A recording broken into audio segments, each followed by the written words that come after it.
This is what is going on with Conor McGregor. He's in a massive contract dispute with the UFC. Allegedly, negotiations have stalled once again. Conor has 2 fights left on his current UFC contract. The UFC always re-signs their superstars before they have 1 fight left on their contract because they do not want to risk losing their athletes to other promotions. If you remember back to 2018, Conor McGregor wanted stake in the UFC company after it sold for $4.2 billion. Dana threw Conor a bone by helping him start Proper 12 whiskey, which eventually profited Conor $500 million.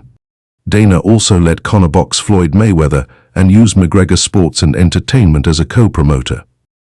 Conor said in January 2020 he was in negotiations with Dana and Zuffa Boxing, hinting at big things to come.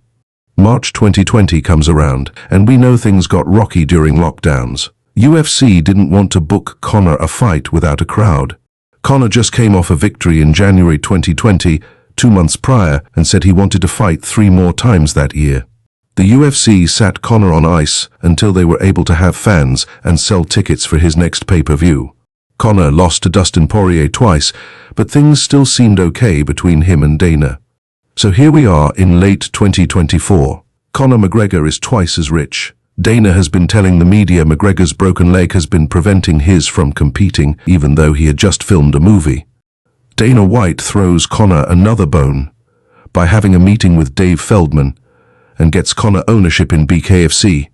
Conor is finally supposed to fight Michael Chandler in June 2024, but allegedly breaks his pinky toe. This is a total red herring. That's why there is no rescheduling of the fight or any update about McGregor's injury. Conor screwed the UFC big time for the first time. Conor's contract still sits at 2 fights left, but we're unsure if there's a sunset clause like Francis. This might get very ugly.